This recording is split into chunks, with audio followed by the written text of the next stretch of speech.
السلام عليكم ورحمة الله وبركاته. ازيكم حبايبي؟ عاملين ايه؟ يا رب تكونوا بخير.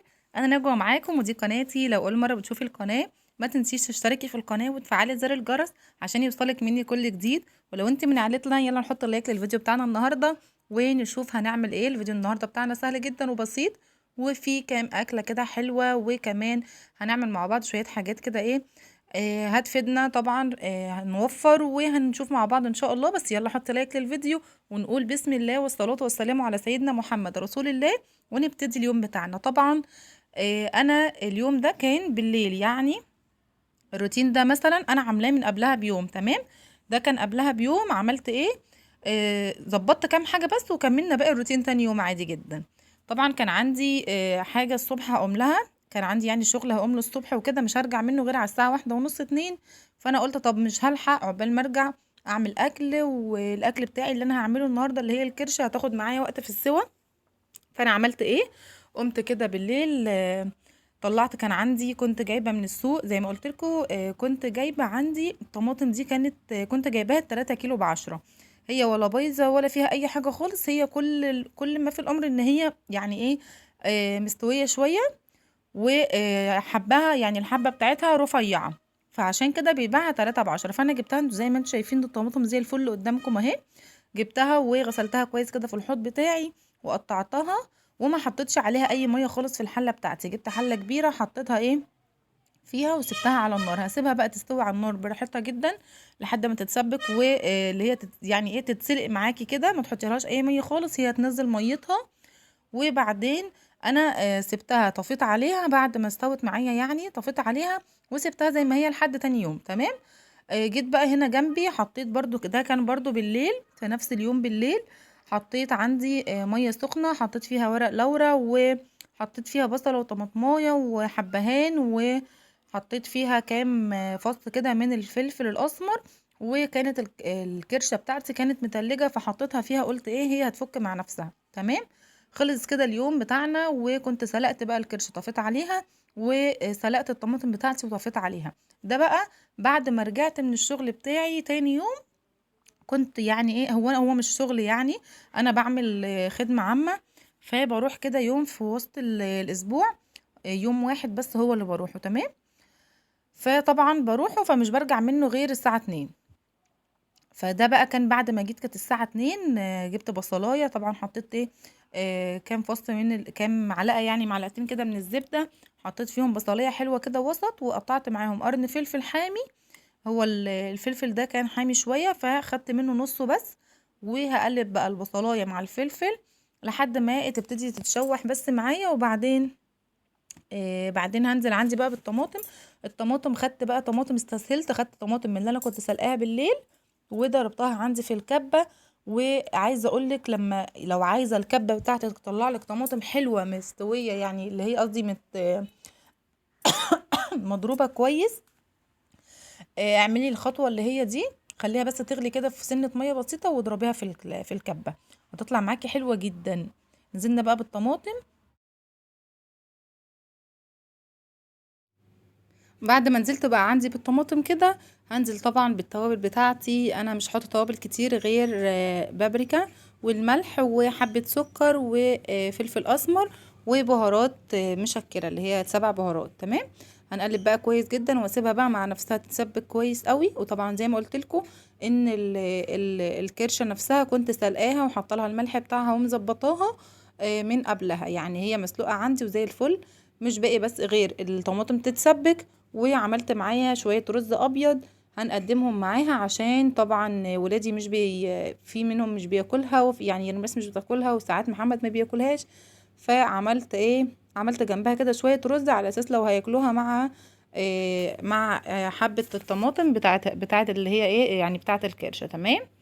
حطيت بقى كده الملح بتاعي الكرشة بعد ما خلاص انا كنت ولعت عليها بس كده علشان ايه تاخد غلوة. وبعدين هنزل عندي في التسبيكة بتاعتنا بعد ما اتسبكت. شايفين سبكت حلو قوي، والزيت كده ايه نطر على الوش كده، وكده خلاص هي اتسبكت وشفت الملح بتاعها وكانت حلوة جدا. عايزة اقول لكم بقى على خطوة بعملها بعد ما بنعمل الكرشة، بعد ما بنحطها في الطماطم تتسبك معاها كويس. بنعمل ايه، انا عند مامتي كنا متعودين بنعمل معاها لسان عصفور، عارفين اللي هو نحمر شويه لسان عصفور وانزل بيهم في وسط الدمعه بقى وفي وسط الكرشه والكلام ده، واسيبها لحد ما تستوي. كان بيبقى حلو جدا، وكلنا انا واخواتي بنحبه جدا جدا. تمام. هنا بقى عندي في البيت بعمله، بس يعني مش بلاقي ان ولادي يحبوه، او مش معنى يحبوه اللي هم ايه، يعني مش بياكلوه قوي فبيفضل عندي وكده. فانا بقى بعمل حاجة تانية، بعمله كده مع الصلصة بس. وبجيب بقى عندي بقللها تقلية زي اللي هي بعمل لها يعني تومة كده، وبطشها بيها في الوش. تمام. انت بقى لو بتحبي الطريقه اللي انا بقولك عليها دي، ان انت تعملي شويه لسان عصفور وتطشي بيهم كده في الدمعه، وتسيبيهم لحد ما يستووا، هيبقى طعمه حلو جدا ويعجبك ويعجب الولاد. لو عندك ولاد هيحبوه جدا. بس انا زي ما قلت لكم ان انا بعمله هنا مش بياكلوه، يعني مش حكايه مش بياكلوه، اللي هو بياكله بس بيتبقى. فانا ايه قلت لا، بدل ما يعني خلاص دلوقتي الايام دي مفيش حاجه يعني ايه رخيصه، والحاجه حرام لما نرمي حاجه. فانا بصراحه ما رضيتش اعمل، قلت مش مشكله هعمله كده، وهنغمس بقى بالدمعة يعني وناكل كرشة. تمام. جبت بقى عندي هنا كده ايه معلقة من الزبدة، حطيت عندي عليها التوم بتاعي، هشوحه بس، وهنزل عليه بشوية كده من الكزبرة، وبعدين اول ما تحمر هطش بيها عندي في الكرشة على طول. تمام.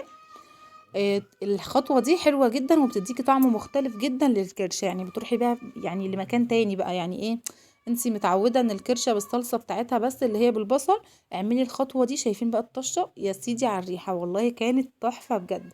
جربوا الخطوة دي اللي هي اعملي لها التومة دي، هتبقى حلوة جدا وهتعجبك وهتغير من طعمها، هتخليها طعمها حلو جدا. تمام. طبعا زي ما احنا شايفين طبعا البوتاجاز كان عندي بقى متبهدل من الاكل وكده، بس انا قلت مش مشكلة، هنخلص كل حاجة، هنخلص الاكل بتاعي ونتغدى ونشرب كوباية الشاي بتاعتنا زي ما احنا متعودين، وبعدين نرجع لايه، للمطبخ نشوف إيه اللي عايز يتظبط فيه. بعد ما خلصت بقى وغسلت مواعيني وعملت كل حاجة، جيت بقى للصلصة بتاعتي اللي كنا مسويينها، اللي هي الطماطم اللي احنا سلقناها. هجيبها بقى كده عندي في الكبة، هاخدها في الكبة بتطلعها معايا ناعمة جدا وحلوة جدا. فهاخدها عندي في الكبة كده اضربها، وبعدين هصفيها وهديها غلوة كمان مع رشة من الملح ومعلقة من السكر، يعني معلقة من الملح على معلقة من السكر، وهسيبها بس كده تبرد معايا، وبعدين هعبيها في الاكياس واشيلها في الفريزر. او لو انت حابه ان انت هتستخدميها يعني يوميا، هتحطيها في حاجه بلاستيك، اهم حاجه ما يكونش حاجه الومنيوم.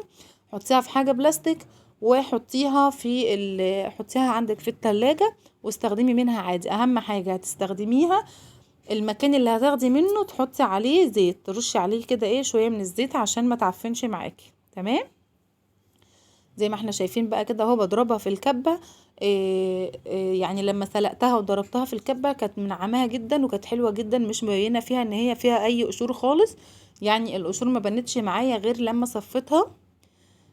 طلع منها شوية قشور برضو مش كتير، يعني شوية كده صغيرين، عشان هي اساسا الكمية ما كانتش كبيرة قوي.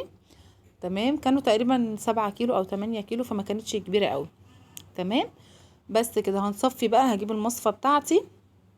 طبعا اللي نفعني في الكبة انها حجمها كبير، فخدت معايا كمية حلوة من الطماطم، ضربتها لي مرة واحدة، غير بقى الخلاط الصغير بتبقى الدرق بتاعه صغير، فبايه بتحتاج ان انت تعملي كذا مرة.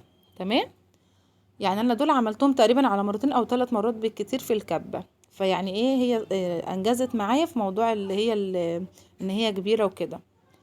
تمام كده. بس هضربهم بقى كلهم، وبعدين هتصفيها، هجيب المصفى الكبيرة وهصفيها. هقلب كده الاول بالاسباتيولا، وبعدين بس يعني مش هكمل بالاسباتيولا، هكمل بايدي علشان اعرف اصفي منها القشور بتاعتها. تمام. بوريكم كده ان هي خلاص بعد ما ضربتها، جبت بقى عندي في نفس الحلة اللي انا سلقت فيها، غسلتها بس كده شطفتها بس بالمية، وبعدين جبت عندي المصفى بتاعتي، وهتصفيها بقى ايه في المصفى الكبيرة دي، بدل المصفى الصغيرة وتقعدي تاخدي وقت والكلام ده، لا، بالمصفى الكبيرة دي هنصفيها على طول.